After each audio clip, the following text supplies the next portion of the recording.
This podcast is really going to be focusing on the wars of Louis XIV and why the period of his reign in European history is known as the Age of Louis XIV.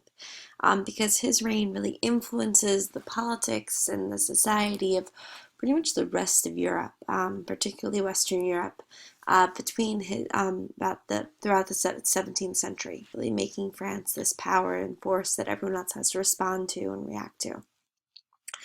So in order for us to understand that, let's just take a look at what happened in Europe in the 17th century, just big overview.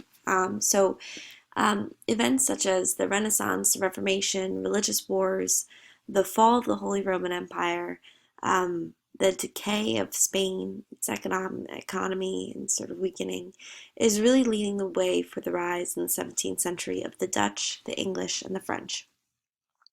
With the Peace of Westphalia, the renewed Peace of Augsburg adds Calvinism to European sort of mainstream religions. Sweden is going to be expanding, receiving East Pomerania and Magdeburg. The Dutch and the Swiss both are breaking away and gaining their independence, both as also these federations. For the Dutch, it's called the United Provinces, and for the Swiss, it's the Swiss cantons. They're both now new nations. Bavaria is getting a part of Palatinate and a seat in Electoral College. The Holy Roman Empire in general is just losing power and is really in ruins. France is receiving areas of the Alsace region, Metz, Toul, Verdun, really moving closer to the Rhine River. And that becomes a goal of Louis XIV then, is to expand out to the Rhine. And also is going to be able to receive a vote in the German Diet. So France really comes out as this major power. Now in Palmer, he says, circle with a radius of 500 miles around Paris, and that circle marks modern society, modern natural science, a developed capitalism, the modern state, parliamentary government, democratic ideas, machine industry, and much else either originated or received their first full expression within that 500-mile radius. And I do think that really can be supported. I mean, this is Western Europe and its stronghold for the 17th and 18th centuries. This is where you see the real flourishing of a lot of the great achievements for European history. In that circle, we have France, England, the Low Countries of the Netherlands, and what will be Belgium and Luxembourg and Amsterdam. Southern Scotland, Switzerland, Northern Italy, Western and Central Germany. And so this period of time really is marked by this age of Louis XIV, pardon me. England and the Dutch Netherlands during this time are experiencing those religious divisions and a struggle between absolutism and constitutionalism. With the English Revolution, we have the people of England gaining a constitutional monarchy and a Bill of Rights. The Netherlands will achieve independence because of the Peace of Westphalia and avoid absolutist tendencies of the House of Orange. Both of these nations are going to be achieving international trading and commercial supremacy. And some historians will associate their success with the Calvinist work ethic because both were Protestant. This time period is also, though, an era of absolutism. So we have rulers of Austria, Russia, Prussia, and Sweden, along with France, under the rule of Louis XIV, all have absolutist monarchs. Because of internal problems in England and the small size of the Netherlands, France is going to really be playing the most important role in Western Europe during the 17th century period. And so the years 1648 to 1715 is really considered to be the age of Louis XIV, the Grand Monarch. And so to really be able to understand this rule of absolutism and warfare, it's really important for us to understand this notion of the balance of power. So one of the goals established with the Peace of Westphalia was this goal of a balance of power. And the term balanced power really has three meanings. So the first one is this condition of equilibrium, the idea that power should be distributed among separate nations and be balanced evenly among all of them. So it's maintain equilibrium. When the equilibrium is disturbed, that's another phrase for the balance of power. When one state gains power and the others form a coalition against it, that coalition becomes the balance to counter the large power. The third meaning would be the idea of the holder of the balance and the person who holds a lot of the sway within society. And that country would then be very distrusted among all the others.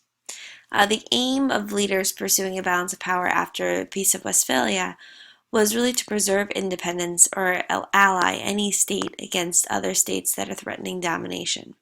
During the age of Louis XIV, the balance against Louis was led by the Dutch under William III, Prince of Orange, who then becomes King of England and Scotland. And so he's going to be really leading all the other nations and creating allegiances to prevent France from dominating any further. So Louis XIV comes into power with France really being on top of European politics and foreign policy because of the 30 Years' War. France really dominates at the end of that. And so then Louis XIV's goal in his foreign policy is to really increase the king's power and his glory. Out of his 54 years reigning, 33 of them are at war, actively at war. On his deathbed, he was actually afraid he might have loved war too much. He said, "I've gone to war too lightly and pursued it for vanity's sake." Although the 4 wars were really very costly, the French were checked but not drowned. And so they were pretty expensive wars, but they would charge the local populations that they're fighting wherever they're fighting the wars for contributions. In other words, a lot of times where France was fighting was actually what was paying for the war rather than the nation itself. Now, Louis XIV's big goal was to be able to obtain a natural boundary for France. So using the Pyrenees Mountains for the Spanish boundary and the Rhine River for the boundary along the Holy Roman Empire.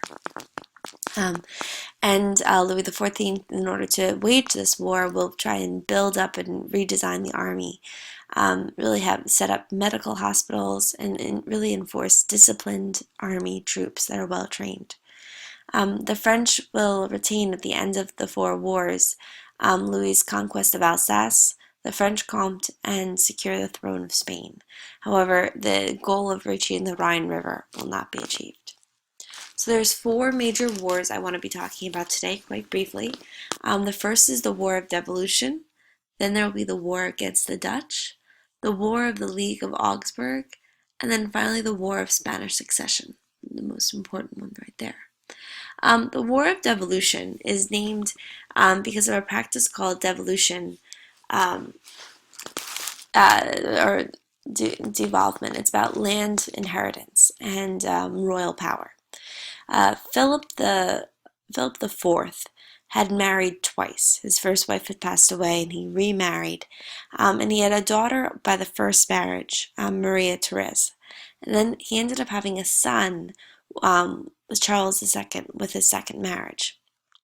Now, according to the treaty, when Louis XIV got married to Philip IV's daughter, Maria Therese, she would renounce her claim to the throne of Spain if Louis XIV got her dowry.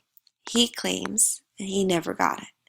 And therefore, when Philip IV dies in 1665, Louis XIV expects to get the Spanish Netherlands under his control, because Maria Therese, that would be her inheritance for this, the devolvement. At this moment, then, France and Spain will go to war. So this is a War of Devolution. It's from the year 1667 to 1668. Just as one aside, the Isle of Pheasants is actually this island in the middle of the Pyrenees. It's sort of a cool place, and so this is where you see Maria Therese being handed over. But in 1667, Louis will attack Spain, and he's only stopped not by the Spanish itself, but by an alliance made by the Dutch, Swedish, and English to defeat France and prevent France from taking over Spain. And so this war ends with the Peace of Aix-la-Chapelle in 1688, and France will acquire the region of Belgium today from the Spanish. But Louis XIV is really particularly furious at the Dutch because the Dutch were the ones who had organized this alliance that had prevented him from really conquering all of Spain and acquiring the New Worlds as well. And not only did the Dutch organize that alliance, but they're also representing everything that Louis XIV is against. They're Calvinist, they're Republican, and they also have a strong economy that is leaning more capitalistic, not mercantilistic. This is all going to lead to the war against the Dutch. And the war against the Dutch goes from 1672 to 1678. It's France and England, actually, thanks to that secret Treaty of Dover versus Holland, which was led by William, who will be the future King of England and the Netherlands, the Holy Roman Empire, Austria and the Spanish Habsburgs, and Denmark. This is also a very costly war for France, and the French will lose. They really end up negotiating a fairly unsteady peace with the Treaty of Nimwegen in 1678. France at this point will give up any ambitions against Holland. The French will also lift the finance minister Colbert's tax on Dutch goods. France will get to take Burgundy, which is that Comte region, and the Dutch promise to remain neutral in the future. The power and prestige of France at this point is at its peak, but it's still not what Louis had aspired for. He really wanted to be able to go all the way to the Rhine River. There's also going to be the next war, which is the War of the League of Augsburg from 1688 to 1697. It's also known as the 9 Years' War. It's the League of Augsburg versus France, or King William's War, which is what it's called in America. And when it's called King William's War, it's considered to be a war of England versus France. It's two wars together, but it's one war specifically for France. So the experience of France is one war. For others, though, it's two separate wars. This war was, the League of Augsburg itself was a league of Protestant and Catholic foes of Louis. It includes the Holy Roman Emperor Leopold of Habsburg descent, Spain, Sweden, the Bavarian electors, Saxony, the Palatinate, William III, leader of the Dutch Republic, and England. And it ends with this Peace of Ryswick in 1697, which was an agreement to hold the status quo. It's really a peace without any victory, and as a result then it's a victory for William III because France should have won, and the fact that they didn't means that he had a victory. France will lose some territory along the Rhine, but it'll keep Strasbourg and some of the Alsace region. France will be able to get some commercial concessions and the right to some forts in the Spanish Netherlands to the Dutch. But France will have to recognize the right of William III to be King of England, and as a result stop supporting James II in his efforts to start a rebellion. In the Americas, France will regain Nova Scotia and gain will give Fort Albany to England. This is all building up into the final great battle of Louis XIV's time, which is the War of Spanish Succession. The cause of this war, the King of France, Louis XIV, and Leopold, the Holy Roman Emperor, both married a sister of Charles II, the King of Spain, who died in 1700 without an heir. Louis XIV's wife was older, so she claimed a legitimate claim to that throne, and that her child should become the inheritance of Spain. And so it becomes a question of who should succeed the throne of Spain. Now, poor Charles II was a product of terrible inbreeding. And if you can look at his portrait here, you'll see the Habsburg jaw, the Habsburg forehead. He's a true product of Habsburg marriages. Charles II has the nickname of the Sufferer. He was born with many genetic deformities. He had a large tongue that made his speech difficult to understand. He was bald by the age of 35. He died senile and racked by epileptic seizures. He had 2 wives, but being impotent, he had no children and thus no heirs, which is why what happens after 16 generations of different inbreeding, right? Most of their 11 marriages were between blood relatives, including several matched between first cousins and 2 between uncles and nieces. Charles's own mother was the niece of his father, and his grandmother was also his aunt. Just let that settle in for 1 second. Of the 34 children in the Spanish Habsburg line, half died before their 10th birthday, and 10 died before their first. Even villagers, most of whom led much poorer lives, only lost 1 in 5 babies. And so it's really this inbreeding that's causing this lack of line of succession and really the decline of the Habsburgs in general. Charles II, when he does die, in his will, he asks Spain to remain intact. And he will give all of Spain within his will to Louis XIV's grandson, Philip of Anjou. But if Louis refused to prevent the unification of the throne, the land would then go to the Habsburg Empire. Well, Louis accepts these terms, that Spain will remain intact and his grandson will inherit the throne, and Philip moves to Madrid and becomes Philip V of Spain. Louis is going to move troops into Flanders and open Spanish America to French ships, so he will take advantage of this relationship. Now, this agreement poses a threat to the balance of power, and as the Spanish ambassador had said, there are no longer any Pyrenees, right? We have no border now. It's almost as if France and Spain are one country. This causes the Grand Alliance to be formed in 1701. The Grand Alliance is an alliance of England, Holland, the Holy Roman Empire, Brandenburg, Portugal, and the Duchy of Savoy. The war itself is a very typical 18th century war. It's a war fought by professional armies, not everyday people. It's not at all religious, right? It's totally over commerce and sea power. It's also considered to be the first world war, because it's a war that's being fought in the Americas on a large scale as well as in Europe. The War of Spanish Succession ends in 1713 with the Treaty of Utrecht. In this treaty, the Spanish Empire gets partitioned.